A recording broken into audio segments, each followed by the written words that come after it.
Hello dear students. जय हिंद, वंदे मातरम। इस video में हम बात करेंगे पृथ्वी की आंतरिक संरचना के बारे में। ठीक है, तो शुरू करते हैं। पृथ्वी की आंतरिक संरचना के स्रोत।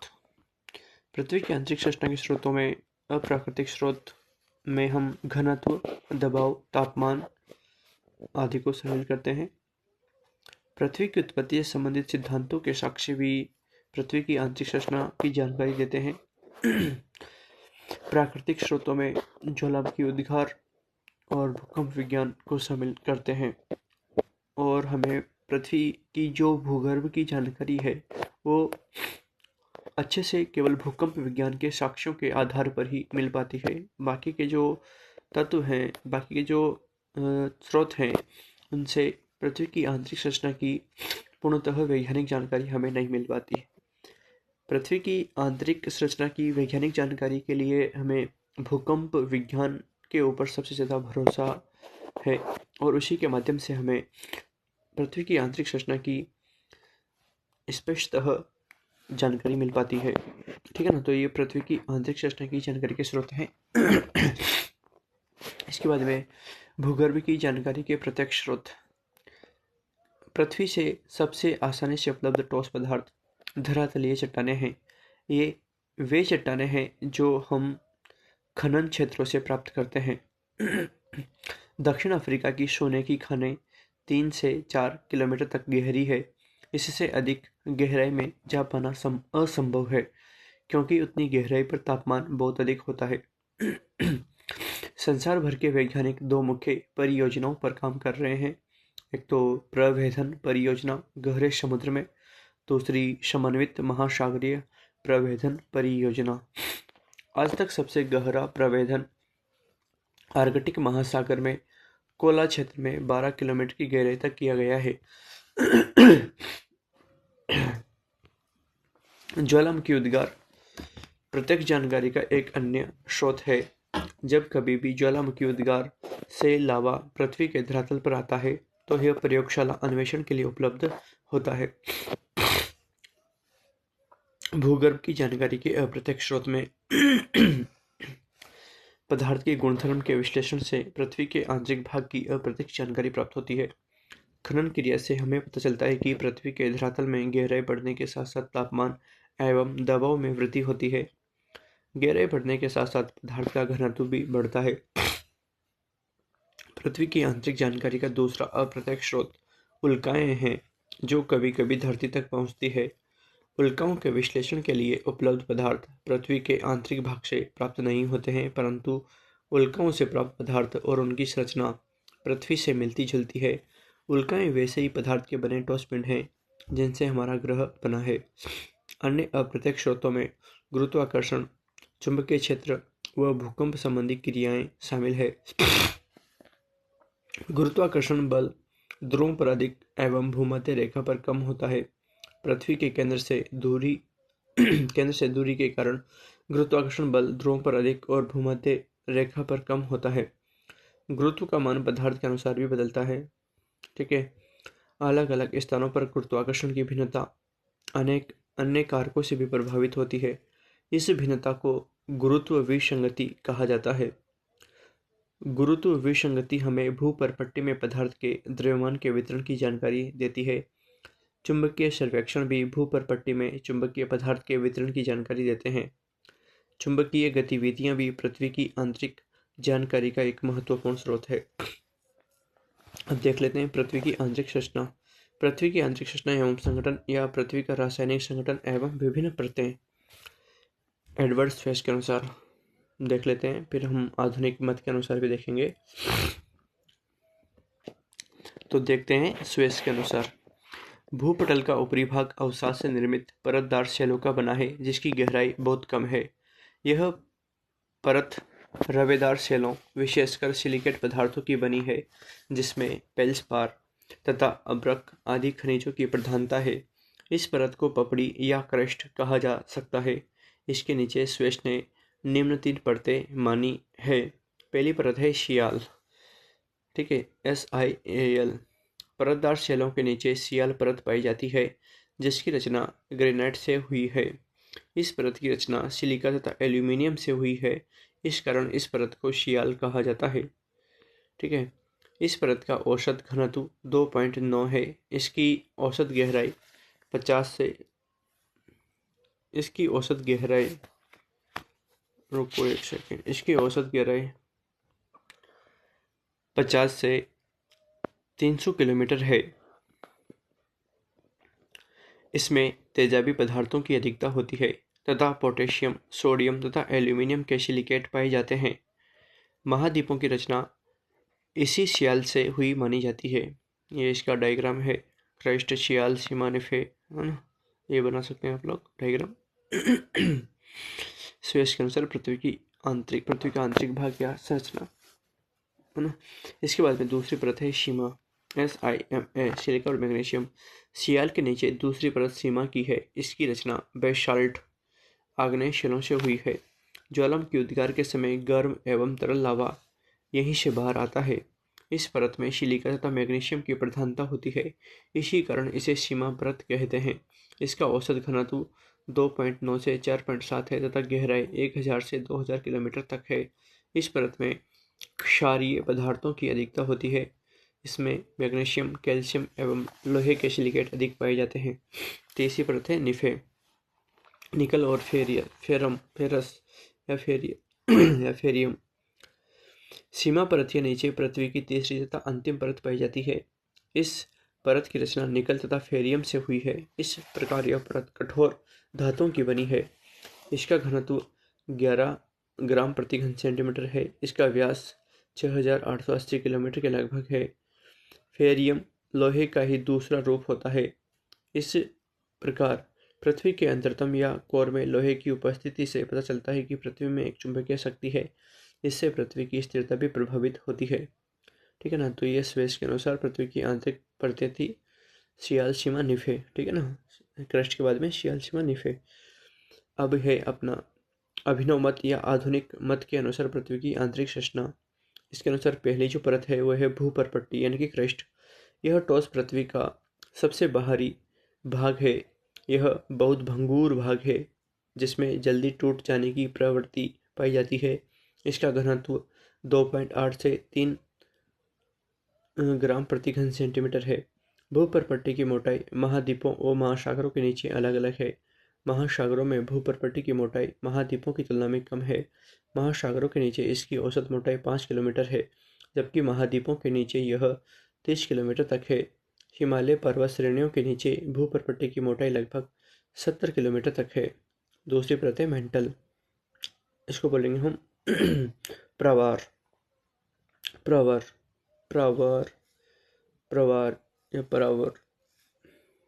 भूगर्भ में भूपरपट्टी के नीचे का भाग मेंटल कहलाता है। निचली क्रस्ट तथा ऊपरी मेंटल के बीच एक असमंजसता का सृजन होता है, जिसकी खोज सर्वप्रथम ए मोहरोविकिक द्वारा 1909 में की गई। अतः इसे मोहरोविकिक या मोहरोविकिक असमंजसता या मोह असमंजसता या मोह असांतत्य कहते हैं।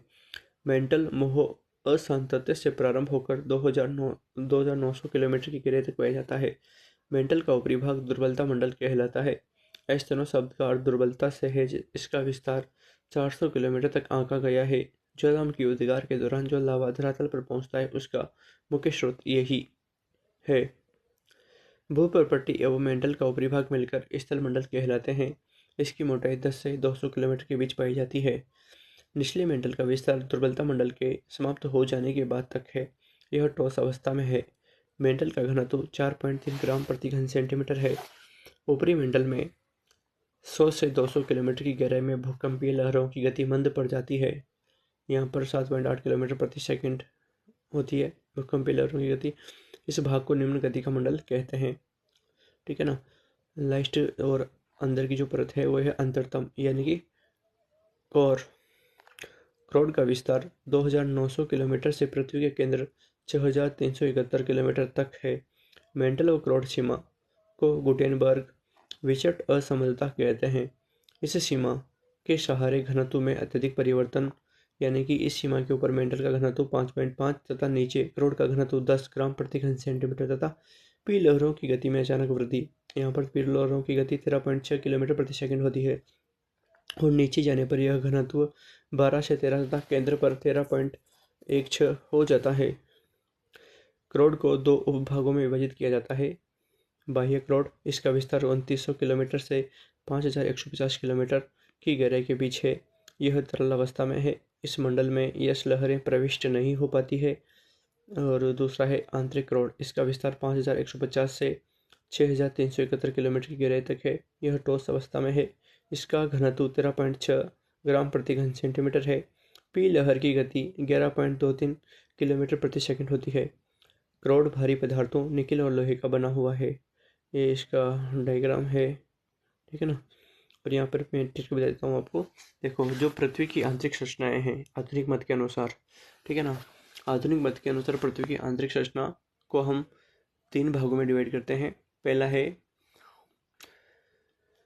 जिसको अपन क्या कहते हैं, क्रस्ट, यानी कि भूपरपट्टी, ठीक है। उसके बाद में जो दूसरी परत है उसका नाम है मेंटल, और जो तीसरी परत है उसका नाम है क्रोड, है ना, या अंतरतम। तो जो पहली अपनी पहली जो परत है क्रस्ट, है ना, क्रस्ट को 2 भागों में डिवाइड करते हैं, ऊपरी क्रस्ट और निचली क्रस्ट। ऊपरी क्रस्ट और निचली क्रस्ट को जो असंबद्धता उनको अलग करती है उसको कहते हैं अपन कोनार्ड डिसकंटिन्यूटी, कोनार्ड असंबद्धता, जो कि ऊपरी क्रस्ट और निचली क्रस्ट को अलग करती है, ठीक है ना, उसको कोनार्ड डिसकंटिन्यूटी कहेंगे, ठीक है। इसके बाद में अब जो निचली क्रस्ट है उसके नीचे अपना मेंटल है ना, मेंटल का दुर्बलता मंडल है ना। तो निचली क्रस्ट और दुर्बलता मंडल को भी एक डिसकंटिन्यूटी अलग करती है, जिसको अपन कहेंगे मोहरोविशिक डिसकंटिन्यूटी, मोहरोविशिक असांतत्य या असंबद्धता, ठीक है ना। अब इसके नीचे दुर्बलता मंडल के नीचे मेंटल स्टार्ट हो जाता है, ऊपरी मेंटल हो जाता है, ऊपरी मेंटल और इसके नीचे निचला मेंटल।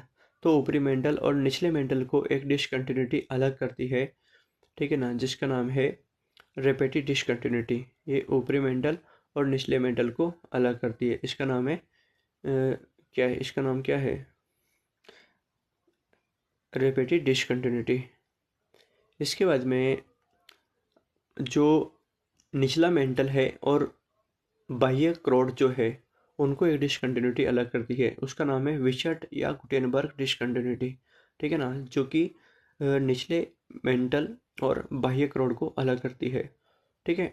अब बाह्य क्रोड और आंतरिक क्रोड को भी एक डिसकंटिन्यूटी अलग करती है, जिसका नाम है लेहमान डिसकंटिन्यूटी, ठीक है। इन सभी डिसकंटिन्यूटी को आप याद रखोगे कमरे विच लेमन टिक से, ठीक है ना।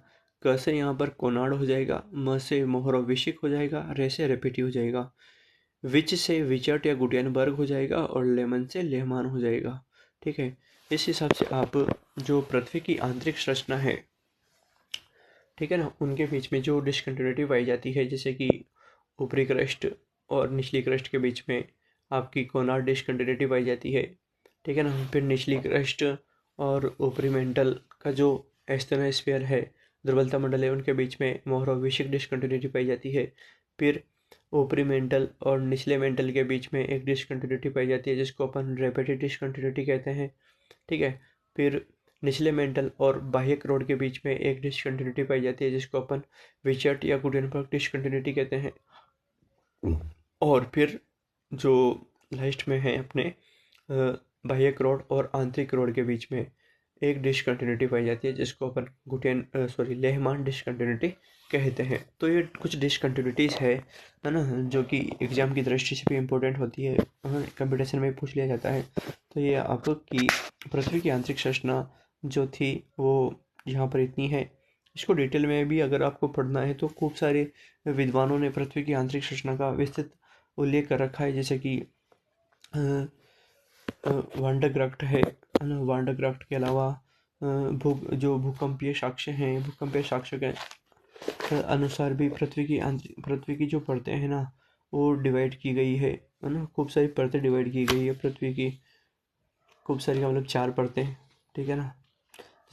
मतलब उसके अनुसार तो भूकंपीय तरंगों के अनुसार तो जहाँ उसके अनुसार 3 परतें हैं, है ना, कि एक तो है PGOESC, पीजीओएसजी तरंगों के आधार पर, है ना, यानी कि ऊपरी परत जहाँ पर पीजीओएसजी तरंगें प्रविष्ट हो जाती है।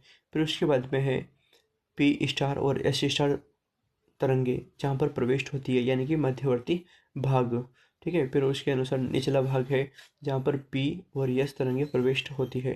ठीक है, इस हिसाब से ही इसके 3 मंडल भी किए गए हैं। पृथ्वी के ऊपरी मंडल को अपन लिथोस्फीयर कहेंगे, फिर उसके नीचे के मंडल को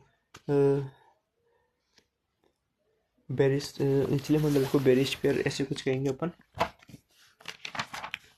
निचले मंडल को अपन बेरिस, रुको एक सेकेंड, हाँ मतलब ऊपरी ऊपरी मंडल जो है ना उसको अपन स्थल मंडल या लिथोस्फीयर कहेंगे। फिर उसके नीचे का जो मंडल है उसको पायरोस्फीयर कहेंगे, और उसके नीचे का जो अंतिम मंडल है उसको बेरिस्फीयर कहेंगे।